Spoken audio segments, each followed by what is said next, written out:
आज का हमारा विषय है, देखिए पत्र प्रारूप लेखन आप लोगों के हैं और उन पत्रों के अंतर्गत आपके अर्थशास्त्र के पत्र, निविदा, ज्ञापन, अधिसूचना, विज्ञप्ति आप लोगों के सिलेबस में हैं। सबसे पहले हम देखते हैं अर्थशास्त्र के पत्र। तो अर्थशास्त्र के पत्र क्या होता है, देखिएगा इसके अंतर्गत आप लोग सरकारी काम के प्रसंग में कई बार किसी न किसी अधिकारी को दूसरे अधिकारी अथवा दूसरे मंत्रालय विभाग के अधिकारी से किसी बात की ओर विशेष ध्यान दिलाने, आपस में सलाह मशवरा करने, विचार सूचनाओं का आदान प्रदान करने, कोई सूचना देने या किसी प्रकार का स्पष्टीकरण देने की आवश्यकता पड़ती है, तब ऐसे पत्रों का आदान प्रदान होता है। इस पत्र का स्वरूप व्यक्तिगत पत्र के समान होता है। व्यक्तिगत पत्र शैली में लिखे होने के कारण इसे अर्थशास्त्र के पत्र या अर्ध सरकारी पत्र कहते हैं। अब देखते हैं कि हम इसकी विशेषताएं क्या है, किस प्रकार ये लिखे जाते हैं। पत्र के बाईं ओर प्रेषक का नाम, पद का उल्लेख होता है। दाईं ओर कार्यालय का पता लिखा जाता है। पत्र क्रमांक से पूर्व अर्थशास्त्र के पत्र का प्रयोग किया जाता है तथा दिनांक दाईं ओर लिखे जाते हैं। फिर जिसे यह पत्र लिखा जाता है उसके नाम या उपनाम से पूर्व प्रिय या प्रियश्री संबोधन किया जाता है। पत्र के अंत में स्वनिर्देश के अनुस्थान पर हितैषी, शुभचिंतक, शुभेच्छु, विश्वास पात्र आदि शब्दों का प्रयोग किया जाता है और इसके नीचे उसी अधिकारी का हस्ताक्षर होते हैं तथा हस्ताक्षर के नीचे कोष्टक में नाम लिखा जाता है, किंतु नाम के नीचे बाईं ओर उल्लेख नहीं किया जाता। फिर अंत में प्रेषित जिसे पत्र भेजा गया है का नाम, पता सबसे नीचे बाईं ओर लिखा जाता है। देखिए हम इसका प्रारूप देखते हैं कि किस प्रकार ये लिखा जाता है। जैसे आपको बताया था ये पत्र का प्रारूप है। यहाँ पे पत्र का हम क्रमांक लिखेंगे, फिर किस प्रकार का मंत्रालय है, स्थान और तिथि वहाँ पर लिखी जाएगी, इस तरफ संबोधन किया जाएगा, प्रेषी लिखा जाएगा, फिर विषय शीर्षक इसका लिखा जाएगा अगर आवश्यकता है तो, विषय वस्तु, और फिर यहाँ पर हम इस तरफ हस्ताक्षर करते हैं। अंत में प्रेषित जिसको प्रेषित किया जा रहा है। एक उदाहरण आप लोग दे सकते हैं, जिला कलेक्टर उदयपुर की ओर से राजस्व सचिव राजस्थान सरकार को स्वच्छता अभियान हेतु बजट स्वीकृति जारी करने हेतु सरकारी पत्र लिखें। देखिए किस प्रकार ये लिखा जाएगा। देखिएगा सबसे पहले हम हैं जो है प्रेषक कौन है, जिला कलेक्टर, और कार्यालय लिख देंगे उदयपुर। फिर किसको भेजा जा रहा है, श्रीमान राजस्व सचिव महोदय को। शासन सचिवालय राजस्थान सरकार जयपुर, हम इस तरफ है इसका पूरा एड्रेस कर देते हैं, पत्रांक करेंगे और पत्रांक के सामने है दिनांक कर देते हैं। फिर विषय क्या है, स्वच्छता अभियान हेतु बजट स्वीकृत जारी करने के संबंध में। फिर जैसा कि आपको बताया प्रेषी का संबोधन करते हैं। आप इस तथ्य से भलीभांति परिचित है कि प्रधानमंत्री स्वच्छता अभियान के अंतर्गत खुला शौच मुक्त गांव कार्यक्रम जिला स्तर पर स्वच्छ ग्रामीण मिशन एवं ग्राम पंचायतों के माध्यम से चलाया जा रहा है। इस कार्यक्रम हेतु बजट स्वीकृत जारी करने का कष्ट करें ताकि खुला शौच मुक्त गाँव कार्यक्रम को आगे बढ़ाने में प्रगति की जा सके। फिर इस तरफ हम लोग लिखेंगे, दाहिनी तरफ हम लिखेंगे भवदीय हस्ताक्षर जो भी हैं आप लोगों के जिला कलेक्टर उदयपुर की ओर से पत्र लिखा गया था। देखिए हम लोग क्या करेंगे, इस तरह से इसका पत्र का प्रारूप हम लोग लिखेंगे। जैसा कि आपको बताया कि पत्र के बाईं ओर प्रेषक का नाम और पद का उल्लेख किया जाता है, बाईं ओर किया जाता है, और दाईं ओर कार्यालय का पता लिखा जाता है। देखिएगा बाईं ओर तो हम क्या करेंगे, पत्र का हम लोग करेंगे प्रेषक का नाम वगैरह हम यहाँ पर उल्लेख करेंगे। अब देखिएगा आप लोगों के सिलेबस में है, अगली है निविदा।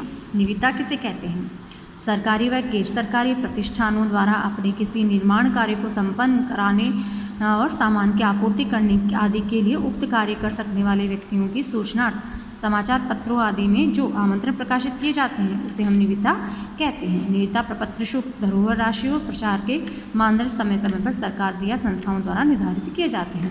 देखिए सरकारी गैर सरकारी संस्थानों प्रतिष्ठानों के द्वारा क्या कहते हैं, निर्माण कार्य को संपन्न कराने के लिए, सामान की आपूर्ति करने के लिए हैं। यहाँ पर है सूचना समाचार पत्रों में जो आमंत्रण प्रकाशित किए जाते हैं उसे हम निविदा कहते हैं। एक उदाहरण हम इसमें देख सकते हैं।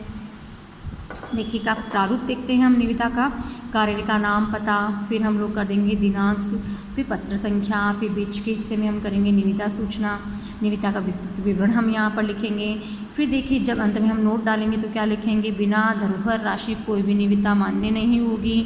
नंबर 2, निविदा के साथ प्रपत्र में उल्लेखित निर्धारित प्रमाण पत्र लगाना आवश्यक है। नंबर 3, निविदा के संबंध में अंतिम निर्णय दो हस्ताक्षरकर्ता का होगा, जारी करने वाले अधिकारी का हस्ताक्षर और पदनाम। देखिए इस तरह से हम इसका निविदा का प्रारूप हम करेंगे। एक उदाहरण देखते हैं। जिला शिक्षा अधिकारी माध्यमिक जयपुर प्रथम की ओर से कक्षा 6 से 12 तक की अर्धवार्षिक परीक्षा व कक्षा 6, 7, 8, 9, 10, 8, 9 व 11 की वार्षिक परीक्षा के प्रश्न पत्रों के मुद्रण हेतु निविदा आमंत्रण हेतु प्रारूप तैयार कीजिए। देखिए किस तरह से हम करेंगे। यहाँ पे कार्यालय जिला शिक्षा अधिकारी माध्यमिक जयपुर प्रथम जयपुर, क्रमांक लिख देंगे, दिनांक लिखेंगे, निविदा सूचना, फिर ये जयपुर जिला प्रथम के अधीन माध्यमिक उच्च माध्यमिक विद्यालयों की कक्षा 6 से 12 तक की अर्धवार्षिक परीक्षा एवं कक्षा 6 से 9 और 11 की वार्षिक परीक्षा 2019-20 के प्रश्न पत्रों के मुद्रण हेतु जयपुर जिले के बाहर के अनुभवी एवं प्रतिष्ठित मुद्रकों से सीलबंद निविदाएँ 5 सितंबर 2019 को सायं 5 बजे तक प्रधानाचार्य एवं सह संयोजक राजकीय उच्च माध्यमिक विद्यालय आदर्श नगर जयपुर के कार्यालय में आमंत्रित की जाती हैं, जो उसी उपस्थिति सदस्यों और निविदाताओं के समक्ष खोली जाएगी। निविदा शर्तें व प्रपत्र उपर्युक्त विद्यालय से 200 रुपये प्रति नकद या 250 रुपये के धनादेश द्वारा किसी भी कार्य दिवस को प्राप्त की जा सकती हैं। फिर हम इस तरफ क्या कर देंगे, इस तरफ यहाँ पर हम जिला शिक्षा अधिकारी हैं उसका नाम यहाँ पर आ जाएगा और जयपुर, और यहाँ पर स्थान का पता यहाँ पर होगा। जिस तरह से यहाँ पर ये किया जाएगा। फिर अगली है आप लोगों की विज्ञप्ति। विज्ञप्ति हम किसे कहते हैं? विज्ञप्ति से तात्पर्य सूचना सूचित करने की क्रिया। सरकारी या गैर सरकारी प्रतिष्ठान अपने किसी निर्णय, निश्चित घोषणा, निर्देश, योजना आदि से संबंधित सूचनाओं को संबंधित व्यक्ति आम जनता तक पहुंचाना चाहते हैं, उसे विज्ञप्ति कहते हैं। यदि विज्ञप्ति की सूचना कार्यालय के कर्मचारियों तक ही पहुंचाना हो तो उसे निश्चित प्रारूप में लिखकर कार्यालय के सूचनार्थ पट पर लगवा दिया जाता है, किंतु यदि विज्ञप्ति की व्यापक प्रसार की आवश्यकता हो तो उसे समाचार पत्रों में प्रकाशित किया जाता है। यदि व्यापक प्रसार की आवश्यकता हो उसे तो आप समाचार पत्रों में प्रकाशित करते हैं। विज्ञप्ति तथा अधिसूचना में यह अंतर होता है कि कोई सूचना राजपत्र में प्रकाशित की जाती है तो यह अधिसूचना तथा केवल समाचार पत्रों में छपती है तो वह विज्ञप्ति होती है। देखिए विज्ञप्ति और अधिसूचना में यहाँ पर अंतर स्पष्ट हो गया है। एक विज्ञप्ति का प्रारूप हम देखते हैं। देखिए विज्ञप्ति का प्रारूप पहले कार्यालय का नाम, पता, दिनांक लिखी जाती है इधर, और एक तरफ है पत्र क्रमांक लिखा जाता है। बीच के हिस्से में विज्ञप्ति का विस्तृत रूप दिया जाता है और अंत में विज्ञप्ति जारी करने वाले के अधिकारी के हस्ताक्षर यहाँ पर होते हैं। एक उदाहरण हम देखते हैं यहाँ पे। मुख्य चिकित्सा एवं स्वास्थ्य अधिकारी जयपुर द्वितीय जिला कार्यक्रम प्रबंधक इकाई द्वितीय मिनी स्वास्थ्य भवन सेठी कॉलोनी जयपुर की ओर से राष्ट्रीय शहरी स्वास्थ्य मिशन के तहत संचालित स्वास्थ्य केंद्रों पर अनुबंध की भर्ती प्रक्रिया हेतु विज्ञप्ति का प्रारूप तैयार कीजिए। कार्यालय मुख्य चिकित्सा एवं स्वास्थ्य अधिकारी जयपुर द्वितीय जिला कार्यक्रम प्रबंधक इकाई द्वितीय मिनी स्वास्थ्य भवन सेठी कॉलोनी जयपुर। यहाँ पर तो पूरा एड्रेस यहाँ पर कार्यालय का आ जाएगा।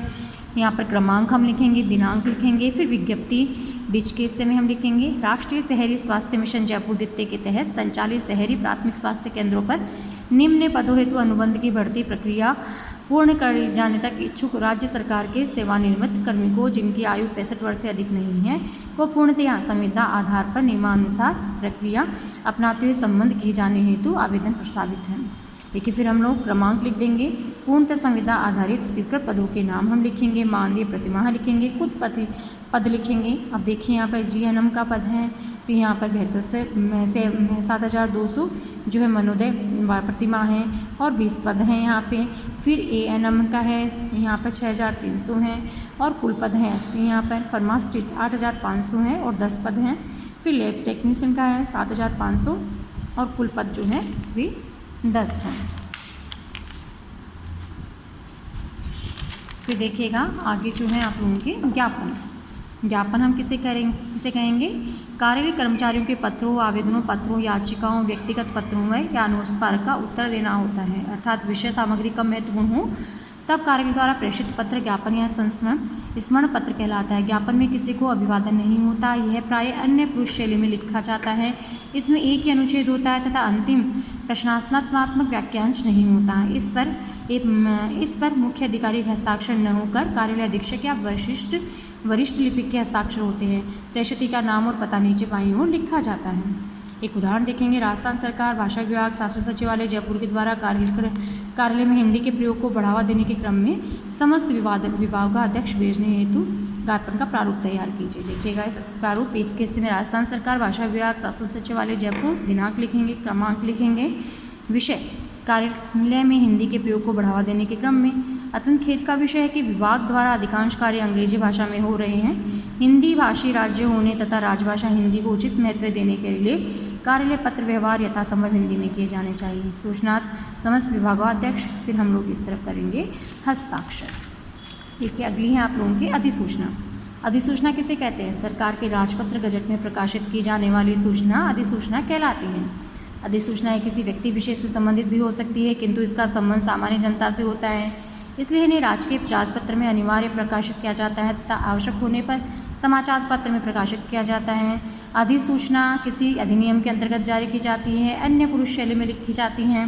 राजपत्रों में अधिसूचना का प्रयोग सामान्यतः निम्न प्रयोजनों के लिए किया जाता है। इनके नियम हैं कुछ नियमों, अधिनियमों, आदेशों, नीतियों और शक्तियों को लागू होने या उनसे संबंधित सूचनाएं, संशोधन सूचनाएं प्रकाशित की जाती हैं। उच्च अधिकारियों राजपत्र की नियुक्ति, प्रतिनियुक्ति, स्थानांतरण, पदोन्नति, पदावली की वेतन वृद्धि, सेवानिवृत्ति, अवकाश प्राप्ति आदि से संबंधित सूचनाएं प्रकाशित करने के लिए।